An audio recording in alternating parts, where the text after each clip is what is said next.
Namaskar, I'm Dr. Payal Khurana, Assistant Professor at the North Cap University, Gurugram. I've done PhD in English from University of Jammu. I have rich experience of 18 years in teaching and I'm well versed in teaching communication skills, English literature and language courses. I've presented papers and shared sessions at national and international conferences. I've also been a reviewer of research papers in reputed journals. I heartily congratulate respected Dr. Arjun Dave and Vedant Knowledge Systems for organizing a conference that focuses on the Sustainable Goals 2030, aiming to bridge gaps and build future for Viksit Bharat at 2047. This conference is indeed a wonderful opportunity for everyone to come together and discuss strategies that would be effective in promoting India's sustainable development. It is truly an honor for me to chair a session at this conference. Thank you. Hello everyone, I am Dr. Rizia Begum Laskar. I am an assistant professor in the Department of English, MD Kachi College, Dibrugarh, Assam. And the topic of my paper for this online virtual conference on Sustainable Development Goals 2030, Bridging Gaps, Building Features for Viksit Bharat at 2047 is The Seeds of Tomorrow, Exploring the Role of Children's Literature in Sustainable Development, Growth and Development. Now, children's literature as a source or is a very powerful tool which can lead to sustainable development and sustainable development goals. So it can influence young readers' perspective on environmental issues, social justice, responsible consumption, and by integrating themes of sustainability into children's stories, which it can effectively address the United Nations Sustainable Development Goals. This proves that children's literature has the ability to transcend the boundaries that are set in sustainable development and apply it to young minds. So what are the challenges and opportunities in utilizing Indian children's literature? The first and foremost is of course lack of awareness. People have a very big lack of awareness regarding Indian children's literature and its ability to bring about change. Then resource scarcity. Of course, this is one of the biggest problems. There are very limited resources of children's literature, primarily due to financial constraints. Now, opportunities will include curriculum integration. If it is included into the curriculum, then sustainability themes can become a buzzword, or sustainability themes can be integrated into the young minds and readers. And of course, collaboration and partnership, building strong partnerships between authors, publishers, etc. for creating literature which actually talks about sustainability. So it is not necessarily only government policies which are important, but again authors and readers should also engage in it. Now I take into this case take two case studies of which are examples of effective engagement. Now the first is of course Pratham Books. It is a not-for-profit organization, and its primary motive is to create inexpensive books which will help in reaching out to the significant number of children who do not have access to books, and to provide children of various socio-economic backgrounds access to children's literature. And they have a lot of their books available on their website. The e-books are available for free. Similarly with Tara Books, it also draws inspirations from various art forms and indigenous art forms, and brings into play various artists and artisans and people from the marginalized, to bring forth the stories from the marginalized community. Now, what are the recommendations for maximizing impact? One of course is one of the biggest thing is of course policy support. It is very necessary. Policy support is the government policy makers should encourage for the creation and distribution of children's literature. Curriculum reform. If books which are talking about sustainable development and growth are introduced into the curriculum, then they can bring about a significant change.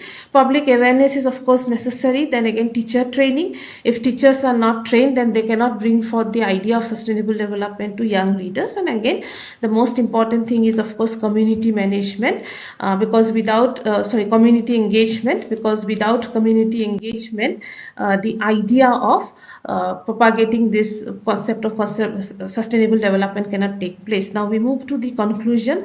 The things that we take away, the key takeaways is to cultivate a sustainable future is that empowering young minds, which is very necessary. Children's literature has the ability to empower young minds. Now the next important step is inspiring action. Now who will inspire action? The authors, by integrating themes of sustainable development into their writings. They can influence young minds, and of course building a better tomorrow. By leveraging the power of children's literature, a better tomorrow can be built. Thank you so much for the present hearing. The paper presented by Dr. Rizia Begum Laskar, Assistant Professor, Manori Devi Kanoi Girls College, Dibrugarh, titled The Seeds of Tomorrow, Exploring the Role of Indian Children's Literature, presents an effective relationship between children's literature and sustainability.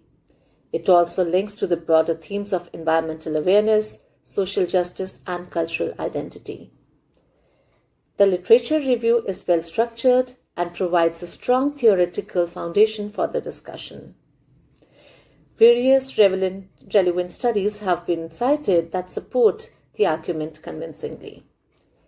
The inclusion of Pratham books and Tara books as case studies strengthens the paper by providing real-world examples of how literature is used for sustainable development. The exploration of folklore, contemporary literature, multilingualism, and digital platforms creates a holistic view of the topic. The recommendations are actionable and well thought out.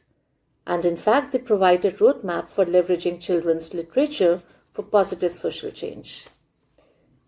The paper overall is very well structured and the analysis is excellent. I wish all the best to the presenter. Thank you. Hello everyone, my name is Priyanka Patel. I am working as an assistant professor in Charutar University of Science and Technology. First of all, I would like to thank to the team Vedant for giving me an opportunity to present my paper in the India's biggest virtual conference on Sustainable Development Goals 2030, Bridging Gaps, Building Futures for Viksit Bharat at 2047. I am profoundly grateful to my research supervisor Dr. Bhaskar Pandya for their invaluable guidance and unwavering encouragement. The title of my paper is The Idea of Indianness in Indian Literature, an analysis of social and cultural themes in the short stories of Rabindranath Tagore, Mulk Raj Anand and R.K. Narayan. This research delves into the portrayal of Indianness in the short stories of three iconic Indian authors, Rabindranath Tagore, Mulk Raj Anand and R.K. Narayan. The study identifies and examines three central factors: Indian culture, it includes social systems, caste, family and patriarchal traditions, literary and linguistic techniques, and religion intertwined with social economic ethos that includes myths, superstitions and fantasy. If I talk about the first author, Rabindranath Tagore, his stories vividly capture the tension between tradition and modernity. Works like Kabuliwala and The Postmaster highlight universal emotions like love, loss and longing while also reflecting cultural nuances. His feminist undertones shine in stories such as The Exercise Book and Shubha, which critique patriarchal traditions and advocate for women's dignity and individuality. Tagore's mastery of poetic prose elevates his storytelling, blending rich imagery with profound philosophical insights. Second author is Mulk Raj Anand. Anand's writing brings a voice to the oppressed and marginalized. Stories like The Untouchable and The Barber's Trade Union confront the harsh realities of caste discrimination and social injustice. Through narratives such as The Cobbler and the Machine, Anand juxtaposes tradition and modernity, urging progress while respecting cultural roots. His use of colloquial language and earthy realism lends authenticity and immediacy to his characters and their struggles. R.K. Narayan is the third author. Narayan's stories breathe life into the simplicity and complexity of small town India. Works like A Horse and Two Goats and The Missing Male portray the charm and irony of ordinary lives. He addresses themes like caste, tradition, and cultural contradictions in stories like The Caste System and Under the Banyan Tree. Narayan's humor, wit, and language create a relatable and engaging portrayal of Indian life. Despite their differences in style, these authors share a commitment to exploring Indianness. They address issues like caste hierarchies, the clash between tradition and modernity, and the resilience of individuals within rigid societal frameworks. Tagore emphasizes human emotions and philosophical depth. Anand critiques socio-economic inequalities with realism and reformist zeal. Narayan brings humor and irony to ordinary lives, reflecting cultural and individual struggles. The study adopts a qualitative literary analysis, focusing on a close reading of selected stories supported by secondary research. It also explores how language, setting, and characterization shape the narratives and evoke a strong sense of Indianness. To conclude this, the short stories of Tagore, Anand, and Narayan collectively embody the rich tapestry of Indian culture, tradition, and social dynamics. Their works not only critique the ills of society but also celebrate its resilience and humanity. Together, they present a timeless exploration of India's social cultural identity, offering profound insights into the human condition. Thank you. The paper presented by Ms. Priyanka Patel, Assistant Professor, Charutha University of Science and Technology, Changa District, Anand, titled The India of Indianness in Indian Literature, an analysis of social and cultural themes in the short stories of Rabindranath Tagore, Mulkraj Anand, and R.K. Narayan, is rich in content with well-researched literature reviews, clear thematic analysis, and insightful interpretations. The methodology and framework for analysis are solid and add credibility to the work. The presenter has included a detailed review of existing scholarship which strengthens the foundation of the research. The thematic categorization of themes like tradition versus modernity, caste, gender, spirituality, colonial impact allows for a structured discussion. The breakdown into political identity, social norms, and regionalism ensures a well-rounded approach to Indianness. The presenter has also made good use of examples regarding specific short stories and characters which are well integrated to illustrate key arguments.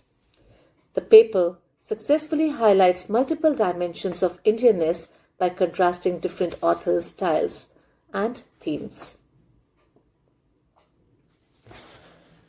In fact, overall, it is a very well explained, a very well written paper which has added uniqueness to the works of the authors that have been discussed. It's a very well crafted paper, and I wish all the best to the presenter. Thank you. My name is Dr. Reepu and I am currently associated with Chandigarh University, India. I hold an MBA and PhD in finance. I have actively contributed to local and international research organizations presenting research both domestically and abroad. My areas of expertise encompass behavioral finance, business management, and financial management. I'm going to present the paper on women's education and sustainable development. My paper focuses on educating men and women are a key for sustainable development of the nation. Raising the education levels, literacy rates of women is one of the most effective investments for increasing female productive on top of enhancing the well-being of families. In developing countries, reducing gender inequality in literacy and in primary, secondary and management education is essential to reducing poverty and accelerating sustainable development. The education Now presenting the review of manuscript, that's Women's Education and Sustainable Development. So I'll just say that the manuscript presents a compelling discussion on the crucial role of women's education in fostering sustainable development. The study effectively highlights the significance of gender equality in education, emphasizing its transformative impact on social progress, economic growth, and environmental sustainability. So below are some positive aspects of your research along with constructive suggestions to further enhance its clarity and effectiveness. The strength of manuscript includes: first, relevance and importance. The topic is highly relevant in today's context, aligning well with global goals such as UN Sustainable Development Goals. Second, it has got comprehensive coverage. The manuscript covers various aspects of women's education, from its impact on employment to its role in overcoming social inequalities. Third, it has got structured approach. The research objectives, hypothesis, methodology, and findings are clearly stated, giving the study a logical flow. Fourth, emphasis on practical implications. The paper provides actionable insights, including recommendation for policy improvements and strategies for enhancing women's participation in education and sustainable development. So followed are the suggestions for enhancement. First, grammar and language refinement. Consider revising some grammatical errors and awkward phrasing to enhance readability. For example, quoting, "and educating men and women are a key." So this could be revised to "educating both men and women is key to sustainable development." Second, clarification of key terms. Some terms such as planned document and flat form seem unclear. A brief explanation or rewording could improve comprehension. Third, data and references, including more statistical evidence or real-world case studies, could strengthen the argument. Additionally, expanding the references to include more recent studies would enhance credibility. Fourth, hypothesis refinement. Phrasing hypotheses in a more precise manner, such as "the involvement of educated women significantly contributes to sustainable development," would improve academic rigor. Fifth, methodology expansion. While the study mentions the use of secondary data, further elaboration on specific sources and analytical techniques would improve the research's transparency. So the overall impression is that your manuscript is well structured and insightful contribution to the discussion on women's education and sustainable development. Refining the language and strengthening the evidence base will enhance its academic impact. So keep up the great work. Hello, I'm Dr. Bhavna Bhatt Kalyani, a visiting faculty at KK Modi University, Durg.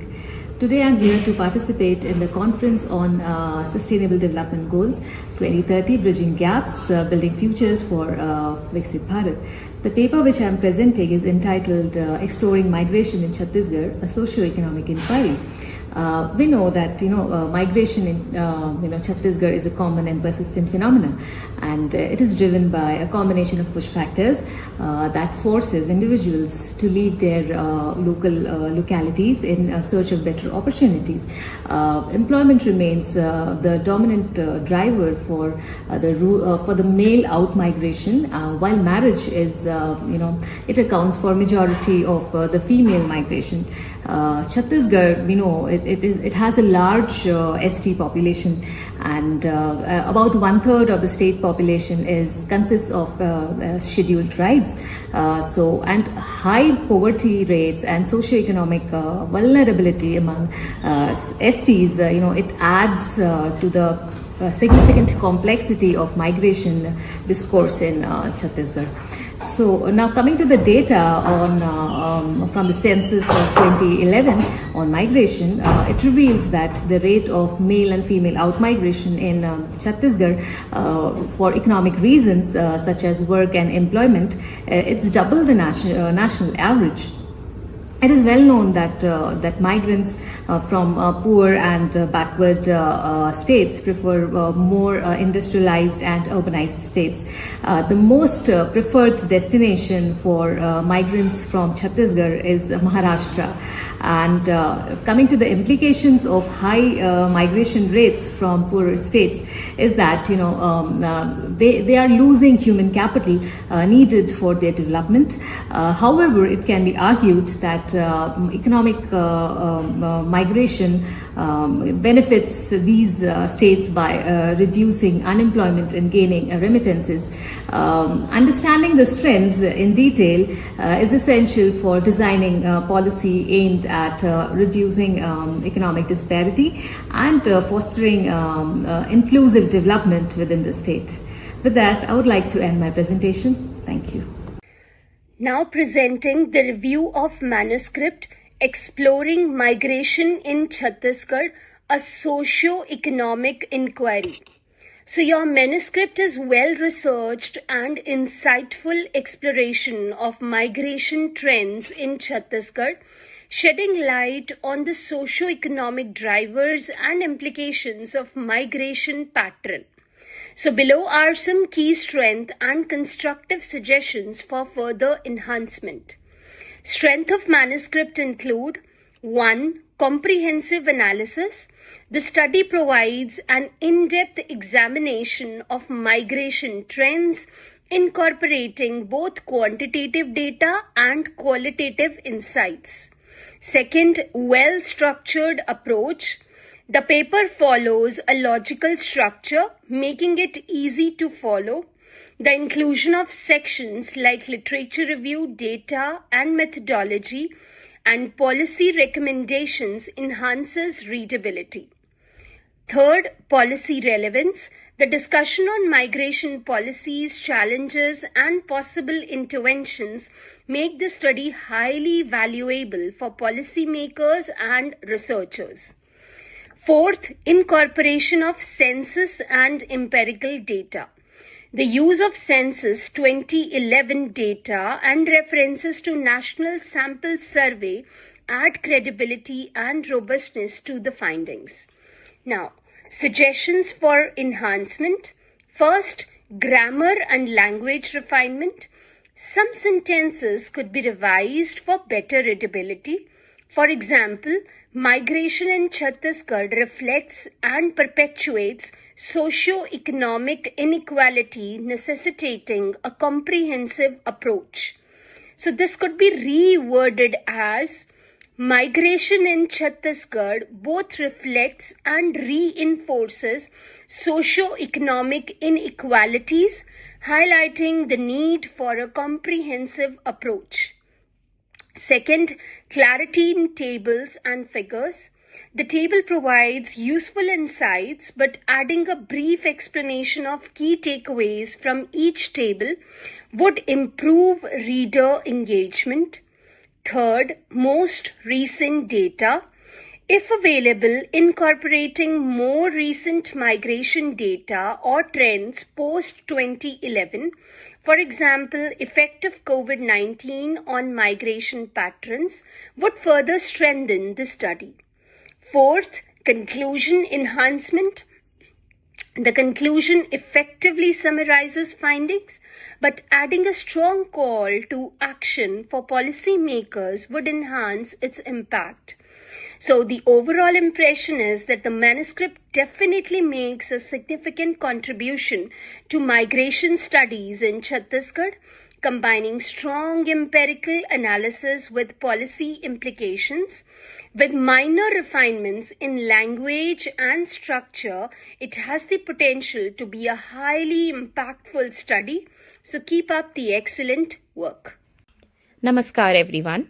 It is an honor and privilege to chair this session on the India's biggest virtual conference, Sustainable Development Goals 2030, Bridging Gaps, Building Future for Viksit Bharat at the rate 2047, organized by the team Vedant. I extend my warmest welcome to all the esteemed researchers, academicians, and all the participants for joining us today. I am Dr. Aastha Saxena, Assistant Professor Selection Grade in the Department of Journalism and Mass Communication at the ISD University, Jaipur. I have been actively involved in academia and research, focusing on media studies, communication studies, and their impact on society. 4 scholars have completed PhD under my supervision and 5 are currently pursuing. I have written multiple research papers and book chapters and served as an editorial board member for academic publications. My recent book, A Systematic Approach to Research, reflects my passion for guiding scholars in their research endeavors. I am also the editor of the book Digital Plus, Shaping the Future of Media and Communication, and my upcoming book, Reimagined Advertising, Click Stories and Beyond. I am also an associate editor of the book Innovations and Practices in Mass Communication. Beyond research, I have actively contributed in curriculum development, faculty training, and academic collaborations. As a media educator, I strongly believe in the power of communication in shaping public discourse, driving change, and promoting sustainable development. Sustainability and development are more than just academic discussions. They are the global concerns that demand innovative solutions, interdisciplinary collaborations, and committed action. This conference provides a vital platform to discuss these crucial issues and explore meaningful ways to bridge gaps for better future. I look forward for insightful discussions and thought-provoking ideas that will contribute meaningfully to the ongoing discourse of sustainable development. Good morning, panel members, conference team, and session chair. I am Dr. Murali V Kesaboina, Associate Professor in Vaccine University, Hyderabad. I am going to present a paper today in the current conference. The title of the research paper, Crafting Sustainability, the Role of India's Arts and Craft Sector in Achieving the 2030 Sustainable Development Goals.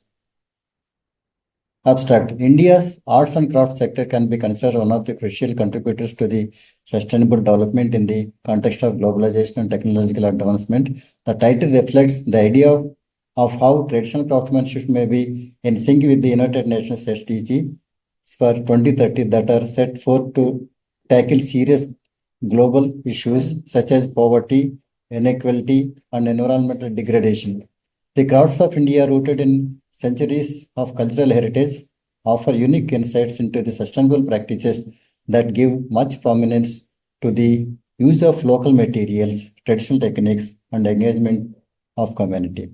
Revitalizing crafts will therefore preserve the invaluable cultural identities and, importantly, create economic opportunities for millions of artisans, particularly women, who are often marginalized in the modern job market today. The research paper focuses on 2 things. The first one is it talks about the importance of cultural preservation and innovation in craft practices. Second one, it puts forward the more general implications regarding social equality and environmental sustainability. Introduction. The arts and crafts sector of India is an elaborate tapestry and threads of history, culture and community intricately woven. Carrying an inheritance of thousands of years, this sector does not depict the rich cultural heritage of the nation, but it is also a strong participant in the socio-economic framework of modern society. The traditional art and craft sector, the world is facing problems of poverty, inequality, and further degradation of environment. So the importance of the arts and crafts sector of India is considered while discussing SDGs for 2030 for the United Nations, and that reflects various facets of contribution to economic growth, social equality, and environmental sustainability. The SDGs are the framework established by the United Nations in 2015 to address overall challenges and enhance sustainable development. So, of these, a few can be directly associated with the capability of the arts and crafts sector. For example, goal number 1, no poverty, and goal number 8, decent work and economic growth, which deal with the providing economic opportunities and fair wages to all, but especially to marginalized groups. So, revitalizing the tradition and then plugging into the modern market creates sustainable means of livelihood to millions of craft people, thus being able to sustain poverty alleviation with economic empowerment. Sustainable practices that reduces the waste and limits the impacts caused to the environment. The craft sector in India has been shaped more by government policies and initiatives. So the SDGs are as per the present situation, it is also required to mobilize an integrated approach for craft sensitivity and dictated by the interconnected cultural, economic, and environmental ramifications of the crafts. It needs to be developed through interdependent collaboration among the government, NGOs, and the private sector to nurture traditional arts and crafts while empowering artisans. Arts and crafts can play a significant role in contributing to the achievement of 2030 Sustainable Development Goals. So all the stakeholders from artisans to policymakers, consumers, and researchers have to join together to preserve and promote this rich heritage of India crafts in the forward movement so that this rich heritage continues living for generations. Objectives: encourage environmental sustainability.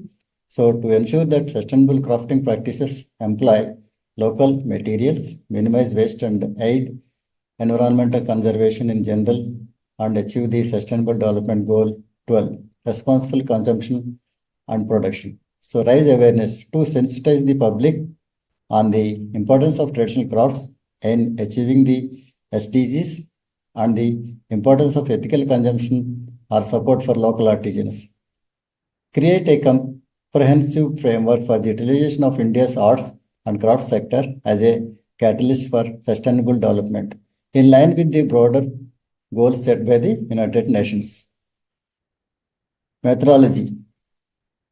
Data was collected from primary and secondary sources. So for primary data, semi-structures, in-depth interviews were conducted with the 25 art and craft sellers. The participants were randomly selected from the different art and craft market and exhibitions. Conclusion. Art and craft sector that represents very rich cultural heritage, but also an equally important economic part of the India's landscape.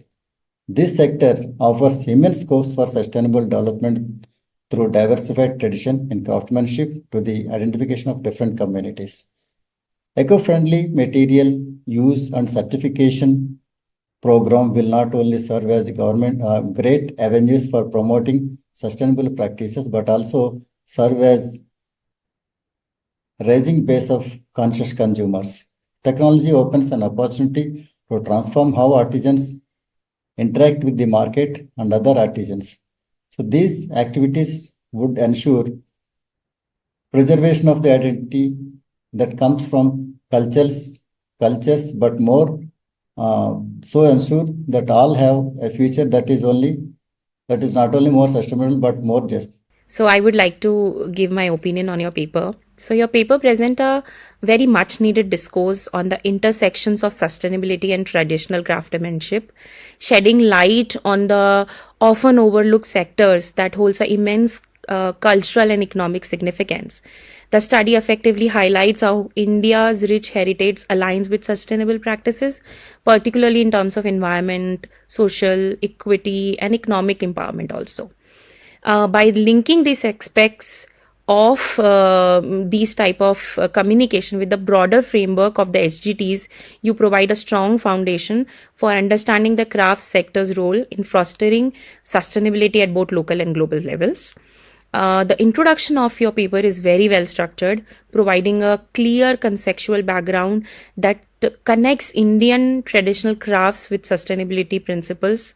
The objective of the studies are very well designed and align with the core themes of economic upliftment, gender equality, and environmental sustainability.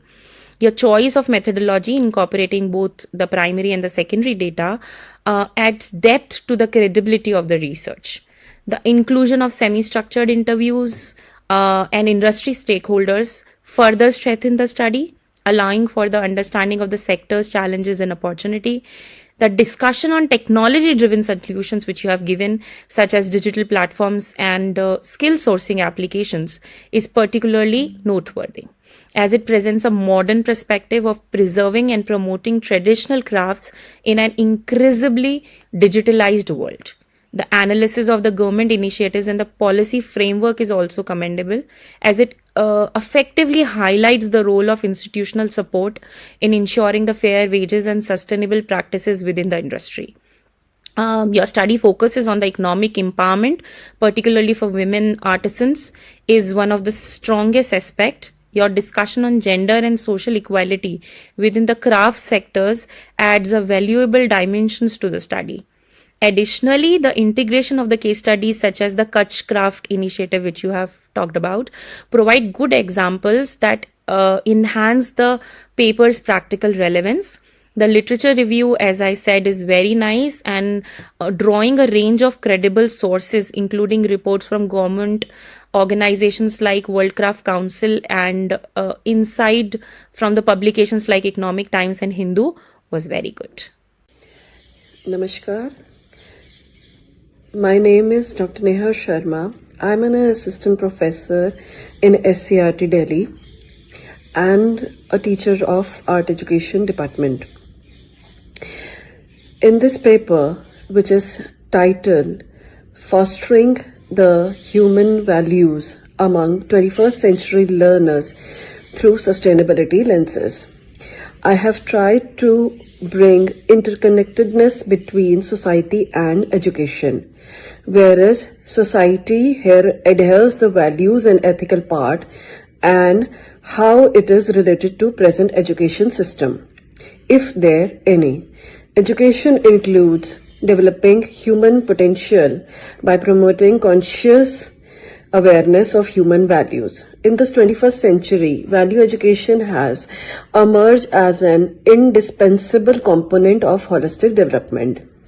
Cultivating ethical values, society's responsibilities, and empathy is crucial to addressing global challenges. In this paper, I have tried to portray an example of a 12-year-old boy who brutally hit his teacher with an iron rod and later stabbed him. The case was from the Delhi, and the teacher has only asked the boy to complete his homework, which he was not doing. Hard to believe, but yes, had the boy ever been exposed to all the value education which the family provides or the society provides, or has he ever been exposed to any happiness or value education classes in the school? These are the big questions where we need to ponder. We all got moral preachings from home and at society level, but where we lack, here I would try to again draw your attention towards the behavioral part of the individual, where we want the child to learn all the moral preaches that we fail to show through our behavior. If a person is highly qualified, he is having a lot of degrees and is on a higher post, but does it ever justifies him or her to be a good human being? So these are the big questions. This is completely 180 degrees opposite from what we are getting through education, the practical education, and the expectations of the society. to be a good human being. So, being mere educated never caters of being a good insan with solution-oriented and non-judgmental approach towards entire vyavastha of the universe. Hence, education must serve the purpose of not only being a highly qualified, but should also take care that the youth become a responsible and see the world with the lenses of sustainability. अंत में मेरा आचरण ही मेरा प्रमाण है. Rest here is in the books. I would rest my words here only to let you ponder the practical education that we are trying to give to the children of the present time and the expectations of the society and the world towards an individual. Is there any difference between the two, or they both are interconnected? Thank you so much. Your paper presents a discussion on the importance of value-based education in contemporary society. The topic is particularly relevant in today's rapidly changing world, where technological advancement, globalization, and socio-political challenges have created the need for, ethical grounding among individuals. The paper effectively highlights on how value education serves as a crucial pillar in shaping responsible and good citizens who can contribute meaningfulness to the society by incorporating very good examples like Mahatma Gandhi's and Radhakrishna ji's and John Dewere's. The paper established a very strong philosophical foundation, reinforcing the argument that the value education is not merely an academic concept but a fundamental necessity for any kind of development. The reference you have given to the UNESCO report and the Global Peace Index strengthens your research, and the structure of the paper is well developed, moving systematically from defining value education to discussing implications for sustainable development. By integrating statistical data on literacy rates, economic growth, global ethical challenges, the paper effectively claims making the discussions more concrete and credible. The emphasis on inculcating values through education aligns well with contemporary education framework that advocates for character development along with your academic learning. The paper also moves beyond identifying problems by offering practical solutions, suggesting that a structured approach to value education in curriculum can help instill equalities like empathy, tolerance, ethical leadership in students. Overall, the paper presents a well-structured research and thought-provoking analysis of the role of value education in fostering the sustainable future. It successfully bridges, the philosophical perspective with contemporary educational challenges, making a strong case for integrating ethical learnings into, academic curriculum. With further reference in language structure and empirical support, the paper has the potential to make a significant contribution to the discourse on ethical education, sustainability, and the future of learning in 21st century. So all the best from my side. Vedant publication द्वारा आयोजित international seminar में मैं आज अपने विषय को लेकर presentation करने वाला हूँ. मेरा नाम है महेशकुमार वाघेला, सहायक प्राध्यापक हिंदी सरकारी इंजीनियरिंग कॉलेज उदयपुर, जिला भावनगर, गुजरात. भारत के लिए 2046 का वर्ष कैसा होगा? भारत के प्रधानमंत्री का मानना है कि विकसित भारत के लक्ष्य को हासिल करने के लिए राजनीति, दैनिक, कला, संस्कृति, ज्ञान, विज्ञान, शिक्षा, चिकित्सा, कृषि आदि सभी पहलू जो है वह महत्वपूर्ण भूमिका निभाएंगे. विकसित भारत का उद्देश्य सामाजिक, आर्थिक और पर्यावरणीय स्थिरता के माध्यम से बेहतर और विकसित भविष्य का निर्माण करना है. इस निर्माण की प्रक्रिया में उच्च शिक्षा महत्वपूर्ण भूमिका निभा सकती है. तो आज के इस विषय में सतत विकास लक्ष्य अर्थात SDG की महत्वपूर्ण भूमिका, SDG 4, SDG 5, SDG 8 और SDG 13 के संदर्भ में विश्लेषित करना चाहता हूँ। राष्ट्रीय शिक्षा नीति NEP 2020, उन्नत भारत अभियान UBA जैसे सरकारी प्रयासों को उच्च शिक्षा में सुधार और सतत विकास लक्ष्यों की प्राप्ति के लिए महत्वपूर्ण कदम बताया गया है। इन लक्ष्यों को प्राप्त करने के लिए उच्च शिक्षा अपना महत्वपूर्ण भूमिका निभा सकती है। विकसित भारत की परिकल्पना समाज के सभी वर्गों को सशक्त बनाना, आर्थिक विकास को बढ़ावा देना, प्रौद्योगिकी और नवाचार को बढ़ावा देना, सतत विकास को प्राथमिकता देना पर केंद्रित रही है। इसमें उच्च शिक्षा की भूमिका यह रहेगी कि गुणवत्तापूर्ण शिक्षा और अनुसंधान, जिसे SDG 4 के अंतर्गत रखा गया है। गुणवत्तापूर्ण शिक्षा SDG का मुख्य स्तंभ है। उच्च शिक्षा संस्थानों का दायित्व है कि न केवल विद्यार्थियों को गुणवत्तापूर्ण शिक्षा प्रदान करें, बल्कि समाज की समकालीन समस्या समाधान निकालने के लिए अनुसंधान को प्रोत्साहित करें। दूसरा उद्देश्य उच्च शिक्षा का हो सकता है समुदाय सहभागिता और सामाजिक प्रभाव। उच्च शिक्षा संस्थानों में ग्रामीण और शहरी समुदायों के बीच की खाई को काटने का कार्य करना चाहिए उच्च शिक्षा को। तीसरी बात है लैंगिक समानता।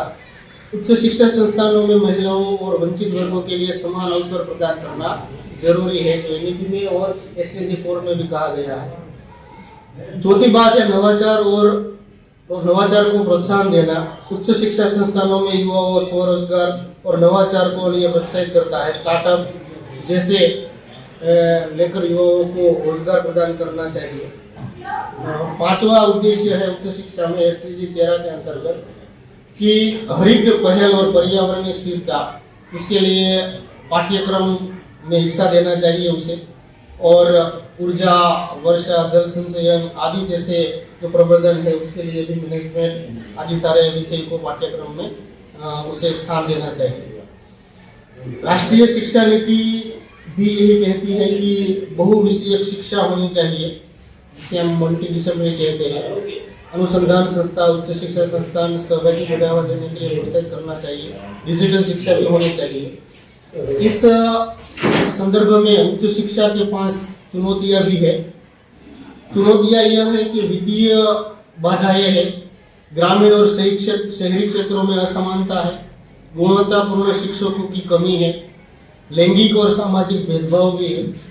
ऐसी चुनौतियां होते हुए भी अगर समाधान पाने की कोशिश करें तो सरकारी और निजी क्षेत्र में निवेश को बढ़ावा देना, ग्रामीण क्षेत्रों में उच्च शिक्षा संस्थानों की स्थापना करना, शिक्षकों के प्रशिक्षण और विकास पर ध्यान केंद्रित करना, लैंगिक और सामाजिक समावेशी को बढ़ावा देना, वैश्विक अनुभव और भारत के लिए सबक देना।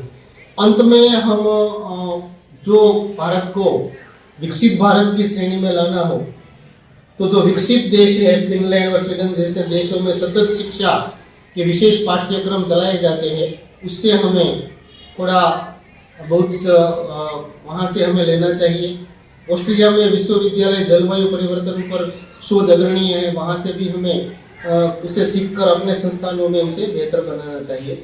निष्कर्ष के रूप में हम कह सकते हैं कि यदि उच्च शिक्षा को प्रभावी ढंग से विकसित किया गया तो यह केवल भारत को 2030 तक सतत विकास लक्ष्य को प्राप्त करने में मदद करेगा, बल्कि 2045 तक एक विकसित राष्ट्र बनाने की दिशा में तेजी से आगे बढ़ाएगा। धन्यवाद। So your paper present a very well structured and insightful analysis on higher education, how it can contribute to the India's vision of becoming a developed nation by 2047.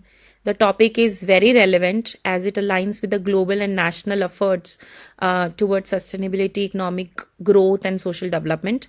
The paper effectively highlights the crucial role of higher education institutions in achieving the key SDGs, particularly in the area of quality education, gender equality, economic growth, climate section, or the global partnerships. The integration of policy framework such as National Education Policy 2020 and initiatives like the Unnat Bharat Abhiyan adds depth to the discussion for how government strategies aligns with the sustainable objectives. The paper is well structured, beginning with the introduction to SDGs and India's vision for 2047, followed by an in-depth discussion on the role of higher education in achieving sustainable development. The section on the SDGs provide a strong and a very foundation explanation of how these goals address global challenges related to poverty, education, gender equality, environmental sustainability. The discussion on the developed India at 2047 effectively links, India's inspiration to these global goals, emphasizing the need of the multidimensional approach, that includes economic, technological and social progress. One of the strengths of your paper is the detailed explanation of how higher education institutions can drive sustainability by focusing on quality education and research, community engagement, innovation, entrepreneurship. Your paper also highlights the transformative, potential of higher education in shaping more, equitable and sustainable society. The emphasis on the practical initiative, such as promoting green energy solution, encouraging startups, and bringing the urban-rural divide, strengthens the argument that higher education is not just about imparting language or knowledge, but also about fostering the real world change or the real world challenge also. The discussion on gender equality is particularly very good in your paper, as it gives the importance of inclusion of educational policies, scholarships, gender sensitive curriculum to empower women and the semi-urban communities. Overall, I like the research paper because it was well structured and thought provoking. It successfully bridges the framework with practical recommendations, making a strong case for the role of higher education in shaping a sustainable and developed India. So all the best from my side. Namaskar. I am Dr. Kulbhushan Singh, Professor of Mathematics at Sri Ram Swarup Memorial University. Today here I am going to present our joint research work, which is titled as Kut Bhasha Paddhati, Coding in Vedas. I'll try to share my screen. I hope now the slide will be visible to you. Once again, the title is Kut Bhasha Paddhati, Coding Language in Vedas. This is the joint research work of me and Dr. Prabha Rastogi. Dr. Prabha Rastogi is also Emeritus Professor at Sri Ram Swarup Memorial University. In the form of abstract, I would like to explain that cryptography or code writing is the process to convey messages in secured form. Since the ancient period, different civilizations have used symbols, alphabets, words, mathematical formulae, and concepts in coding the messages not only in wars, but to protect themselves and their culture and traditions in mythological format. In India also, Indians were very advanced in their mathematical and astronomical approach, but their all work is in compact cryptologic language in the form of sutras. In this current research, authors have tried to relate modern cryptographic concept to ancient Indian philosophy, astronomy, and mathematics. Keywords are Bhut Sankhya, cryptography, Vedic text, mathematics, astronomy, Aryabhat, cosmology. Let us first define what is cryptography. Cryptography is the process of protecting information or communication technique in coding form to save from unauthorized people. The term crypt means hidden and suffix graphy means writing. The technique which are used to protect the information based on mathematical algorithms. What are the Vedic texts? Vedic texts are the scriptures followed by the people to get the solution of their social, traditional, and religious customs since the period of Mahajanpadas, which are also called as agricultural settlements. And these Vedic texts were written in Sanskrit, evolved over thousands of years in various stages of development. The two primary forms of Sanskrit are Sanskrit of Vedas and Panini Sanskrit. Panini in 5th century codified the rules of grammar and structure. The gap of approximately 2000 years made a significant difference among words and their pronunciation. which gave some words different meanings and made difficult to understand. Means now their meaning has been changed. Means people could not understand. Vedic texts were not basically mathematical texts, but storehouse of all day-to-day lifestyle and knowledge about culture and tradition. Vedas were existed in oral tradition and passed out generation to generation until they were written between 1500 to 500 BC. The knowledge was given by the saints or rishis to their students orally in India, and they were asked to recite without any mistake. It was easy to memorize in poetic form. The sutras or shlokas were compact and in cryptic language. The numerals were denoted by figures, symbols, alphabets, words.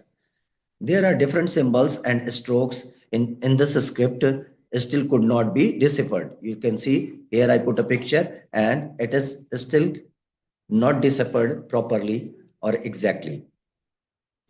Coming to the Vedas, different systems were involved to denote numerals in figures, words or alphabetical form.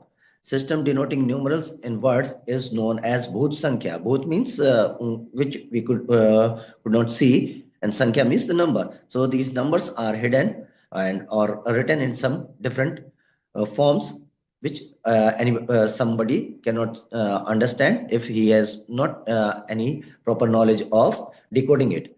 It was mostly followed in medieval period, early centuries of Christian era.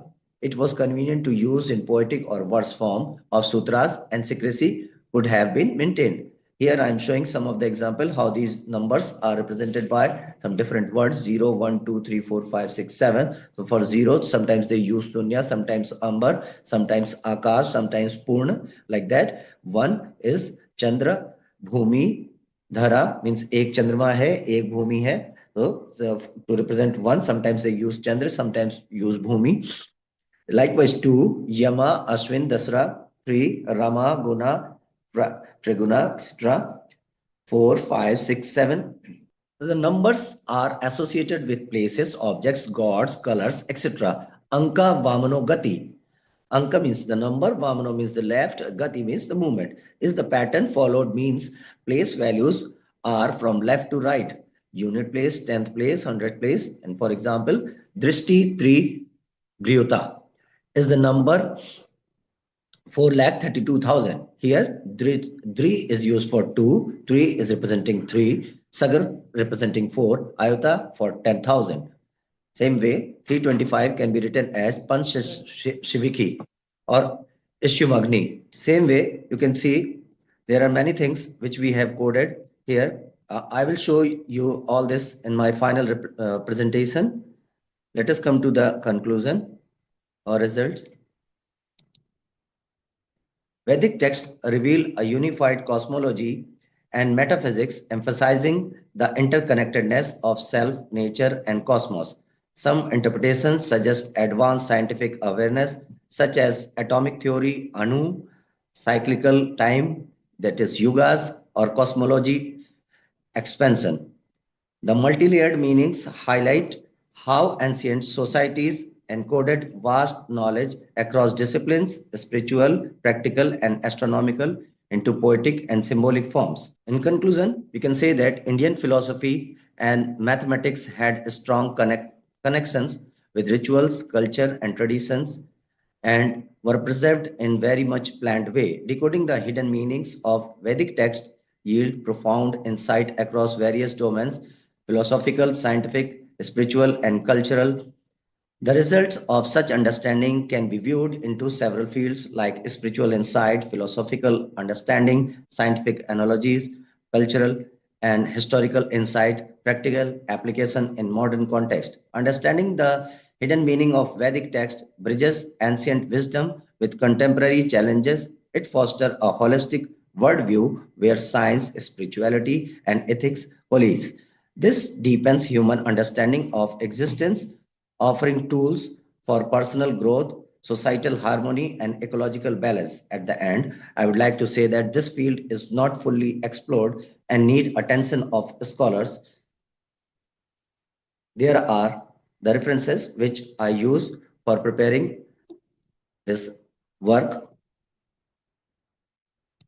Thank you. I hope you like this presentation, and I will show you the detailed presentation in my final paper. The paper presents an insightful explanation of crystographic techniques embedded with the Vedic texts. You have effectively established a connection between the ancient Indian mathematical and philosophical traditions with the modern crystography, arguing that Vedic sutras and slokas were deliberately encoded to preserve knowledge across generations.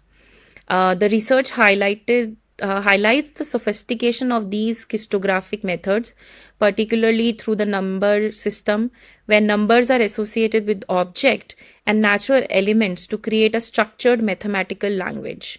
Your paper effectively illustrates how these numeric and linguistic coding methods were used not only for memorization but also for safeguarding knowledge from the potential loss or misuse. The discussion on the sutras and other classical texts offer examples on how numerical representations were woven to the structures of the Vedic literature. The research delves into the geometrical symbols of Vantaras, presenting them as an additional layer for crystographic encodings that links mathematicology, cosmology, and spirituality all together. The analysis of your Shri Yantra as a representation of cosmic energies of Shiva and Shakti enriches the argument that Vedic texts contained multi-dimensional system of knowledge.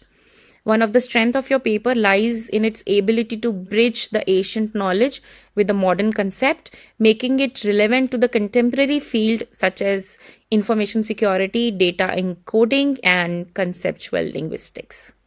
So, very good paper. All the best. Good morning, all the dignitaries present here. First of all, I would like to thank for giving me this chance to present my paper in Viksit Bharat Act 2047. I am Dr. Shruti Salvan and I am Assistant Professor in Vidya Knowledge Park, Meerut. I am presenting my paper on the topic How Indian Arts and Culture Sector Contribute to Promoting Social Inclusion and Sustainable Development. Introduction. Arts and culture plays a pivotal role in social inclusion and sustainability. The culture of any country is important for the growth and sustainability of the society. Culture has been a very important part of society for the overall development. It contributes a beautiful environment for the coming generations and also enhance the knowledge. Integrated role of art and culture in social inclusion and sustainability. Indian culture is fantastic blend of traditions, arts, festivals, languages, and beliefs, which reflect the artistic expression and cultural heritage of India. Indian arts and culture empowers to drive social inclusion for the sustainable development. Indian culture stands not only for a traditional social code, but also for a spiritual foundation of life. Culture is the soul of nation. Whole life and culture of India have greatest achievements in philosophy, religion, poetry, painting, sculpture, Upanishad, Mahabharata, Ramayana, Vedas, Puranas, and Shastra are rooted in our culture very deeply. Second, impact preservance of diverse cultural heritage. Cultural heritage and properties are the roots of the country. Thus, preservation of the cultural heritage is an important task for mankind. Cultural heritage preservation, on the other hand, is the process of preserving, recording, and maintaining cultural heritage without changing its nature. Third, preserving documentation and conservation. Cultural development is a historical process and preserving it is a process of efforts made to protect, promote, and conserve the cultural heritage. Casting, documentation, and representation techniques are three virtues of Indian culture. Digital data storage process is cost effective, which enables us to store much quantity of traditional art and craft data. Indian Heritage Sustainable Tourism. Indian heritage focuses on preserving the country's cultural, historical, and natural resources. 5. Indian heritage sites and monument preservation. Preserving historical treasures is the focus of sustainable tourism. India is a World Heritage Site of ancient temples, forts, palaces, and traditional art forms. Indian heritage is also about educating visitors that can be a part of sustainable tourism. They can provide educational programs about India's diverse culture, language, and tradition-based approaches for conservation and awareness. For the environment conservation, art-based approaches should be there. Combine creativity with activism to inspire. Art installations can be a great approach to environment. Artists can use recycled materials. 7th, art's impact on harnessing traditional craftsmanship. Harnessing traditional craftsmanship for lively-based generations. This can be a powerful tool for preserving cultural heritage and sustainable economic development of the communities. To revive the traditional arts, there should be weekend training workshops for younger generations to craft works. Many communities are dependent on traditional crafts for their livelihood. By offering them training, resources, and market, we can help them to continue with this craftsmanship and generate the income. Government can provide infrastructure, training centers, resources, hub, and help artisans to grow and expand their business with a good income. The paper involves a study of traditional art and culture of India. For gathering, secondary data libraries, books, journals, internet, and blogs are explored. Data collection tools such as group discussions, case studies, and observation are used.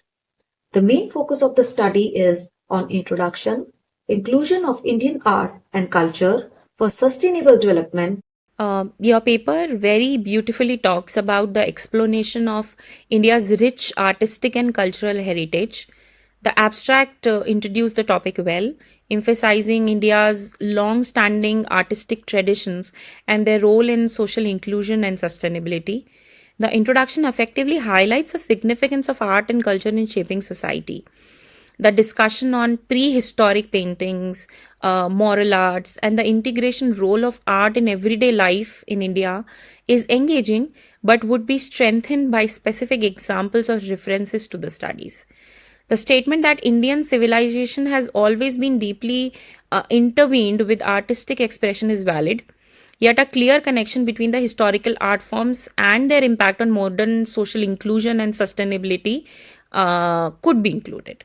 The discussion on the preservation of cultural heritage is valuable and highlights the threat that are faced by the historical, artifacts and traditions. The section on the sustainable tourism as a means to promote the Indian heritage is well structured.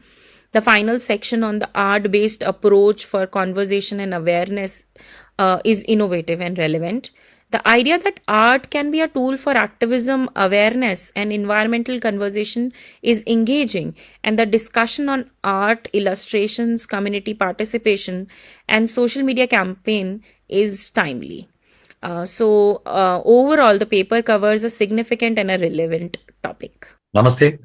A warm welcome to everyone for my paper presentation.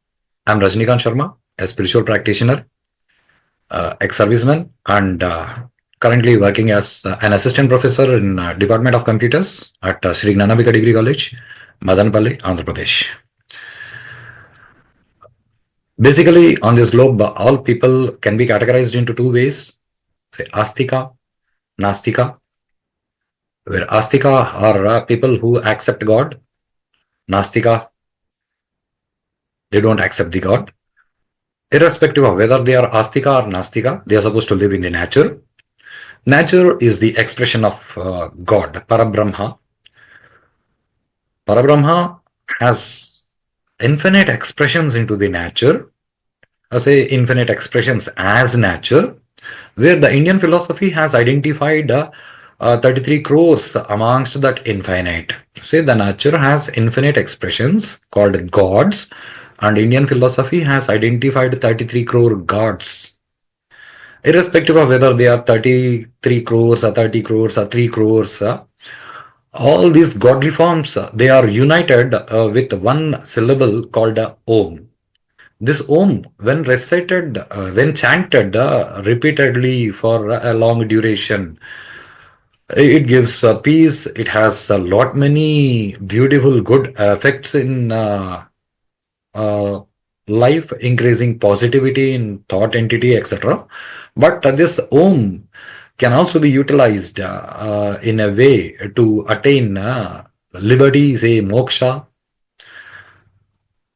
Say moksha is not death. It is not dying. It is living with liberation. So liberation can be attained with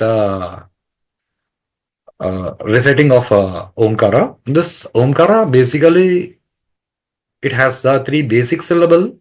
Say a, u, and n.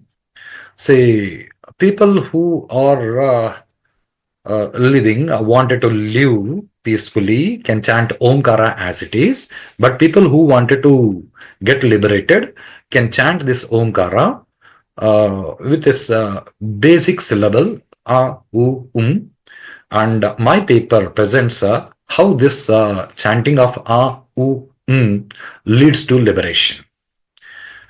Thank you very much for giving me an opportunity to express myself, and I'm privileged to thank my co-authors Surabhi Ramadevi, Sri Nanabeka Degree College Madanpalli, and Sri Gurumurthy, who is a Sanskrit scholar and from Soham Ashram, Haridwar. And thanks to Government of India for introducing the Indian knowledge system into the educational system through NEP 2020 and providing targets like Viksit Bharat. And thanks to Mr. Arjun of Vedant and his team, the entire Vedant team, for being bridge to fill the gaps between the government, the educationalists, and the students. Thanks. Thank you very much. The Om provides an insightful explanation of the, philosophical, spiritual, and meditative significance of various things. You have effectively delved into the historical and spiritual foundation of Om, drawing references from the Bhagavad Gita and the various, yogic transitions or traditions. The study highlights how Om is not merely a sound, but a vibration force that connects the individual self with the universal. The discussion on how the interplay between the sound and silence as pathway to liberalize in a particular thought-provoking, offering a understanding on how chanting Om fosters mental clarity, spirituality, or inner harmony is very good. The methodology is one of the strongest part of your paper as it integrates both theoretical analysis and experimental insights. The blend of scholarly research and experimental knowledge makes the study unique and very credible. Overall, the paper makes a significant contribution to the study of Om as a tool for spiritual liberalization. Its combination of analysis, scientific inquiry, and personal experiences provides a very historical perspective on the subject Om. Hello everyone, I am Mandira Dasgupta. I am a research scholar in the Department of the Fine Arts from Tripura University. And my research, the topic of my paper is the study of the medieval temple architectures of Tripura, the juxtapose of the three styles of Hindu, Buddhist and Islamic architecture. The contents are introduction, methodology, major finding and reference. Introduction. The research is based upon the architecture of Tripura during the medieval period. The study is an analysis of the designs, motifs and styles of the selected architecture of Tripura. It focuses on the aesthetics and functionality of the designs of this structure. Here we can see the two images, and on below this is the important image of the Tripura Sundari temple, which falls in this category. There are various kinds of influences which are found in the architectures of Tripura, that is the Mughal style, Burmese style, Buddhist stupa style and Bengal style as well as indigenous style. In methodology, I have taken photographs and done vast literature survey and visited archives, museums, libraries. Field visits were done in the architectural sites, and interviews of the experts were taken. Here you can see the Udaipur, that is, there is the ground plane, section of ground plane of a typical Tripura temple. In the style of architecture, the king of Tripura had a modern outlook, and by granting all the religious beliefs together, they blended the Hindu, Buddhist, and Muslim style and created a three-style mixed category of architecture, that is the Triveni style, or it is also known as Charchala Stupa style of architecture. The characteristics of Tripura Sundari temple are given.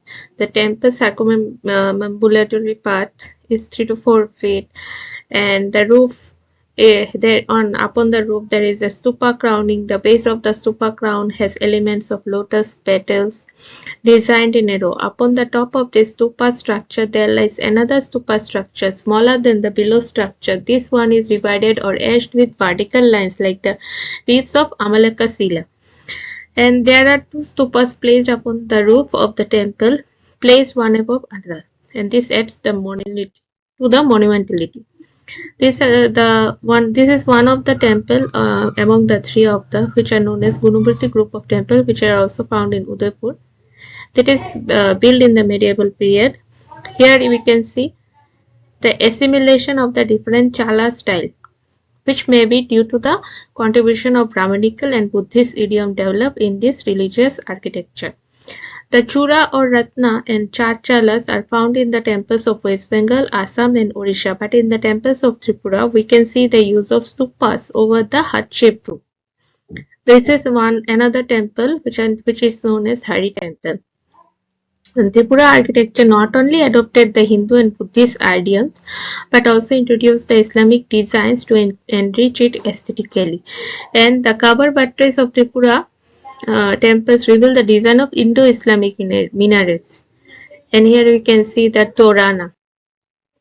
The major findings are the symbolical representation of the motifs present in the architectural surface where describe the advent of various religions and the migration of people from other states and countries which have shaped the mixed style of architecture were studied. A class study of the outer and inner surface of the architecture were made.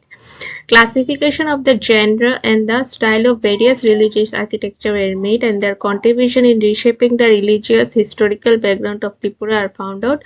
Research of the patronization of the architecture has helped to find the intercultural exchange of tradition, philosophies and principles of the various communities of Tripura. These are the references. Thank you. So your paper provides an in-depth explanation of the temple architecture in Tirupura, particularly focusing on the Charchala Stupa style, which is founded in, Rajasthan, Udaipur. The study effectively traces its historical evaluation of these temples, emphasizing their unique blend of Hinduism, Buddhism, and Islamic architecture. The abstract clearly established the significance of these temples' architecture within the Indian context and highlights the nature of these structures, which developed over the centuries under various rulers. The introduction provides a very comprehensive geographical, political, and historical background of Tirupura, dealing its transformation from a state under a British rule to its integration into an independent India. This will help in understanding the architecture evaluation of that particular region. The review of literature is very insightful. The methodology is also very well structured, incorporating the literature survey, field visit, photographic analysis, and expert interviews. The detailed description of Udaipur's temple, especially the Tripura Sundari temple, effectively illustrates the architecture elements, materials, and symbolic features. The paper is very rich in architectural analysis, detailing the walls, roof structures, and decorative elements of the temple, such as the Tripura Sundari temple. The comparison of Tripura temple structure with other architectural traditions, such as temples in Pagan, adds depth to the analysis. The research provides a very significant contribution to the study of Indian temple architecture, particularly highlighting the Tirupura temple tradition. The analysis is also very well structured, and the historical context enriches the discussion of the paper. So all the best from my side. Greetings everyone present at Viksit Bharat at the rate 2047 conference. My name is Shivansh. I am research scholar at Lovely Professional University. The topic of my research paper is Tabla through the ages, an exploration of origins, influences and evolution. Tabla is a famous rhythm instrument of Indian music. It comes under Avnad instrument. It is not limited to Indian classical music but is also essential part of semi-classical, light and folk music in India. There are various theories regarding its origin, and that's what my paper revolves around. Most of them are discussed in this research paper. Some believe tabla to be ancient instrument or refined form of various ancient instruments of India. There are various theories which link its origin with Hindu gods and ancient saints. It is believed to be the refined form of Tripushkar, Urdhvak or Alingya. The most famous theory says that when Khyal singing style was developed, a new instrument was made or discovered to accompany with this new singing style, as Pakhawaj was not suitable with Khyal singing. Various names are linked for the development or discovery of tabla like Amir Khusro, Siddharth Khandadi, etc. It is believed that Pakhawaj was split in two parts to make tabla, but many people don't agree with this theory. And there is other theory also. I cannot say it is a theory, but it is a proof that in Bhaja caves near Pune, there are depiction of tabla-like instruments in stone sculptures of Bhaja caves, which dates back to 200 BC, which clearly points that tabla was an ancient instrument which may have been rediscovered or become famous later in medieval period when Mughals came. In the period when claims are being made that the tabla was invented in Delhi, the tabla was being played in different forms in different parts of the country. All these streams were separate from each other. It is clear from this that tabla is an ancient thing of India. Tabla, which was once the pride of Margiya Sangeet, or we can say classical music, it was famous. Tabla was famous with the names of Urdhvak and Alingya in ancient times, and later it got associated with Desi Sangeet or folk music also in ancient time.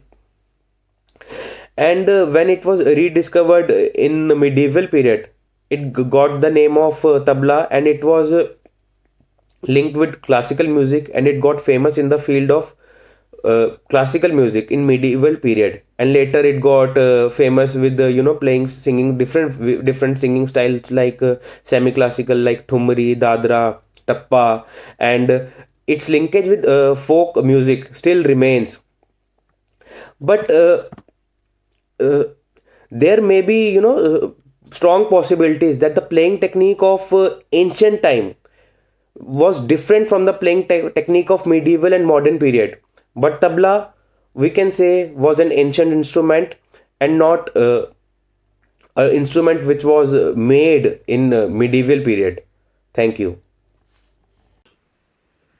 So your research provides a very in-depth historical and cultural analysis of the tabla, one of the most significant instrument in the Indian classical music.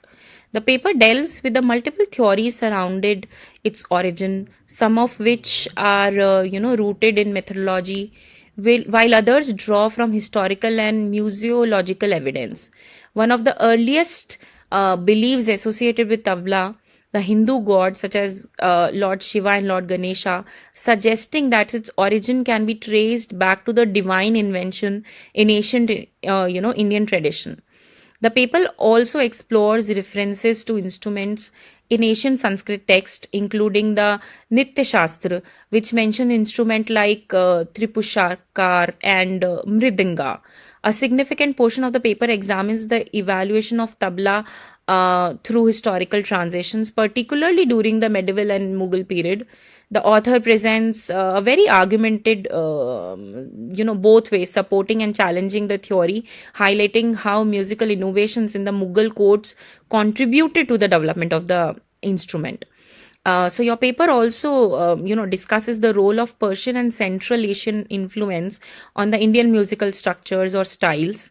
One of the key strength of your paper is the comprehensive analysis of tabla journey from the folk instrument to a classical one, shedding the light on socio-economic contexts that influence their transformation. The paper also highlights on how tabla gradually gained prominence beyond classical music, finding its place in semi-culture forms, devoted music, and eventually in, very popular and fusion genres. It also touches upon the role of tabla in modern times, including its integration into global music collaborations and contemporary experimental compositions. So your paper is good. Hello everyone, I am Tanisha Ahuja from Meerut, and the topic of my paper is Unlocking Creative Potential, Exploring Opportunities for Digital Media and Technology in Arts to Support Achievement of the Sustainable Development Goals.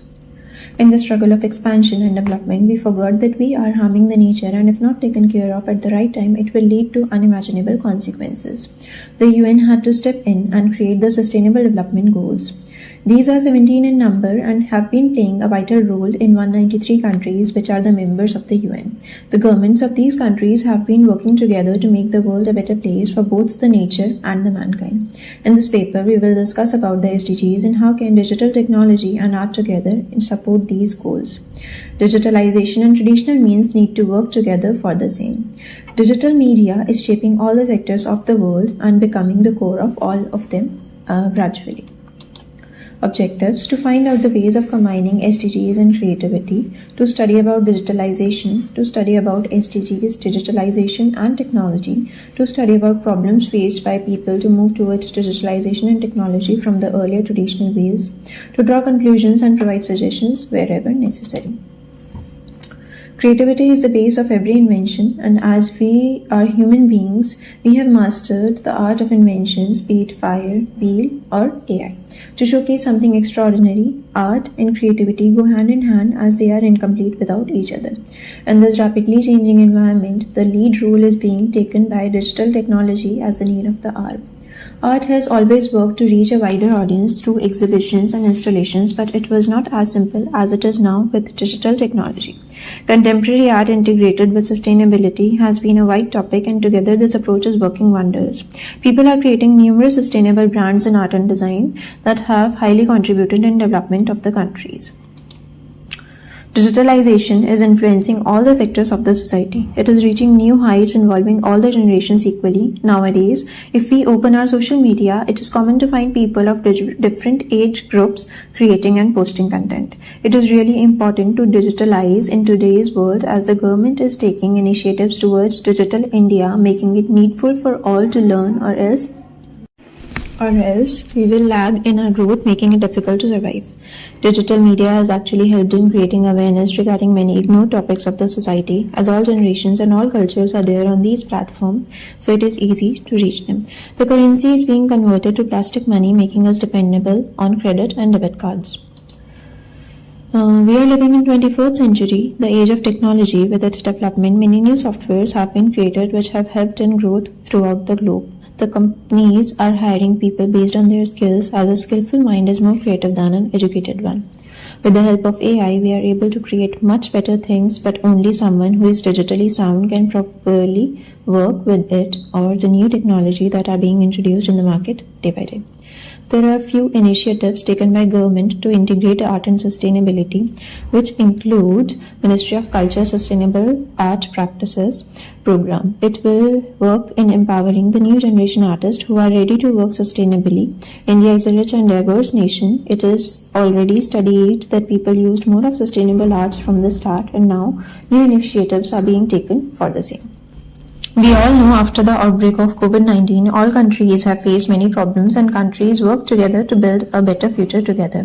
Discussing about the SDGs, there are 17 in total and are based on 5 Ps of 2030 agenda, which include people, planet, prosperity, peace and partnerships. There are few of them that are directly connected to arts, which include art and education, art and gender equality, art and economic growth, art and reducing inequalities, art and sustainable cities, and art and climate action. In the last 50 years, the development of technology has been exponential. The transformations faced by the world have been affecting the countries directly, which are connected to them on a global level. Technology is developing at a fast pace, and we can observe on a global front that it is helping us all towards a brighter future. We are able to make so many wonderful discoveries with the help of technology. Now let us conclude the paper. Digital media has revolutionized our world in many ways. Art has also been an important part. It has given a different approach to many fields, as it is easy to connect to the world on global level. Most of this research has been carried out based on secondary data. Different research papers and articles of newspapers were studied. The paper has tried to put ideas based on different books, research papers, reports and articles. Thank you. The paper presents a very comprehensive discussion on the intersections of art, digital media, and sustainability. The abstract effectively established the relevance of the art as a media of communication and a tool for social change. It highlights how the Sustainable Development Goals introduced by the UN in 2015 aim to address global issues such as poverty, unemployment, environmental degradation. Your paper seeks to explore how digital media and technology, when integrated with art, can contribute to achieving these goals. The literature review provided a very detailed analysis of sustainability and its relevance to art and digitalization. It defines sustainability as a responsibility or as a responsible use of resources to ensure future generations' well-being, and explore how art has historically been intervened with nature. The paper underscores the transformation of art due to digitalization, explaining that while traditional methods are still valued, digital tools have expanded the possibilities of artistic expressions. The paper acknowledged that although digitalization has facilitated artistic outreach through social media and online platform, it has also led to the challenges such as the decline of some traditional art forms.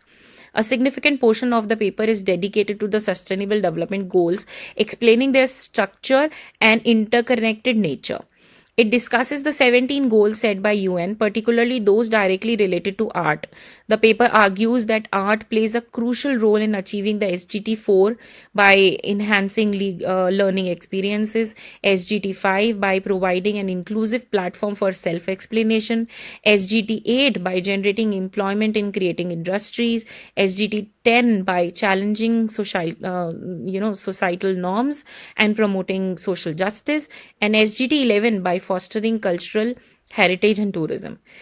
So your paper effectively demonstrate how integrating art and digital media with sustainability can drive meaningful social and economical progress.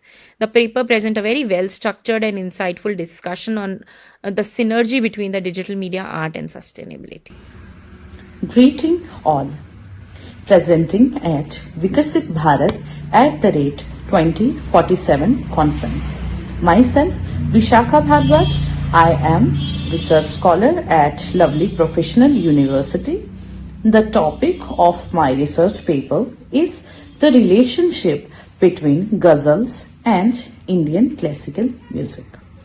This paper explores the connection between Indian classical music and ghazal singing, focusing on how the traditions of Hindustani classical music have influenced the performance and development of the ghazal genre.